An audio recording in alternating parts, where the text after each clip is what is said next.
இன்றைக்கி என்ன வீடியோனா அதிகமாக சொல்லப்படுற இந்த இலந்தை இலையை பற்றி தான் பார்க்க போகிறோம். அதை எடுத்துக்கிறது மூலமாக நமக்கு என்னெல்லாம் பெனிஃபிட் கிடைக்கும், ஆனால் அதை எந்த முறையில் எடுத்துக்கணும் அப்படின்றத பற்றி தான் இந்த வீடியோவில் பார்க்க போகிறோம். அதுக்கு முன்னாடி நம்ம சேனலை சப்ஸ்கிரைப் பண்ணாங்க, சப்ஸ்கிரைப் பண்ணிக்கோங்க. அப்போ தான் நான் போடுற ப்ரெக்னன்சி அண்ட் ஹெல்த் ரிலேட்டடான ஷார்ட்ஸ் அண்ட் வீடியோஸ் உடனுக்குடன் உங்களுக்கு வரும்.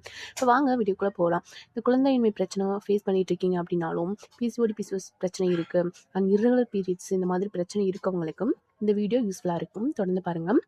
இந்த இலந்தை இலையோட வேலை என்னன்னு பார்த்தீங்கன்னா, கருப்பையில் இருக்கக்கூடிய எல்லா கழிவுகளையும் வெளியேற்றி அந்த ஏஎம்ஏஹெச்சோட அளவை இன்க்ரீஸ் பண்ணும். அண்ட் அந்த கருமுட்டையை வந்து சீராகவும் ஆரோக்கியமாகவும் மாற்றுறது தான் இதனுடைய வேலையே. இதை பீரியட்ஸ் ஆன ஃபஸ்ட்டு 3 டேஸ்லேருந்தே எடுத்துக்கணும். இதை எப்படி எடுத்துக்கணும்னு பார்த்தீங்கன்னா, ஃப்ரெஷ்ஷாக கிடைக்கக்கூடிய இலந்தை இலையை ஒரு 10 எடுத்துக்கோங்க. அப்புறம் 2 பல் பூண்டு எடுத்துக்கோங்க.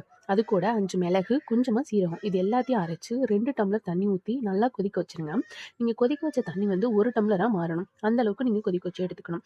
இதை ஃபஸ்ட்டு 3 டேஸ் மார்னிங் எம்டி ஸ்டொமக்கில் எடுத்துக்கணும். இது வந்து கிராமத்தில் இருக்கவங்களுக்கு வந்து ஈஸியாக கிடைச்சிரும். ஆனால் கிடைக்காதவங்க நாட்டு மருந்து கடைகளில் கூட பவுடரை வாங்கி யூஸ் பண்ணிக்கலாம். ஏன் இதை பீரியட்ஸான 3 டேஸ்க்கு மட்டும் எடுத்துக்கணும்னு சொல்கிறாங்க அப்படின்னா, அப்போ தான் யூட்ரஸ் வந்து ஓப்பனாக இருக்கும். ஸோ அதனுடைய வேலையும் சரியாக இருக்கும் அப்படின்றதுக்காக தான் இதை ஃபஸ்ட்டு 3 டேஸ்க்கு மட்டும் எடுத்துக்க சொல்கிறாங்க. அந்த 3 டேஸ் அப்புறம் இதை எடுத்துக்கிட்டோம் அப்படின்னா நமக்கு எந்த பெனிஃபிட்டும் கிடையாது. ஸோ ஃபஸ்ட்டு 3 டேஸ் மட்டும் எடுத்துக்கோங்க. அண்ட் இதை சாப்பிட்றதுனால என்ன நடக்குதுன்னு உங்களாலேயும் அந்த சிம்டம்ஸில் ஃபீல் பண்ண முடியும்.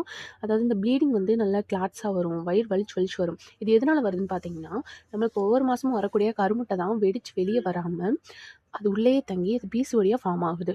ஸோ அதை தான் வெளியேற்றுறதுக்காண்டி தான் கிளாட்ஸாக வந்து இது பண்ணுது, நம்ம உடம்பை சரி பண்ணுது. ஸோ நீங்கள் பயப்பட தேவையில்லை. இது சாப்பிடும்போது நல்ல உணவுகளை மட்டும் எடுத்துக்கோங்க. வெளியே சாப்பிட்றத முக்கியமாக அவாய்ட் பண்ணிடுங்க. அண்ட் பிசிஓடி ப்ராப்ளம் உங்களுக்கு இருக்குது அப்படின்னா கண்டிப்பாக நீங்கள் வந்து பால் இதெல்லாம் அவாய்ட் பண்ணிடணும். ஸ்வீட் எதுவும் சாப்பிடாதீங்க. இந்த இலையை வந்து நீங்கள் தொடர்ந்து 3 மந்த்ஸ் எடுத்துக்கிட்டீங்க அப்படின்னாலே இந்த குழந்தையின்மை ப்ராப்ளம் அப்படின்றதே இருக்காது. அண்ட் பிசிஓடி இந்த பீரியட்ஸ் ப்ராப்ளம் இந்த ப்ராப்ளம் படிப்படியாக உங்களுக்கு குறைஞ்சிரும்.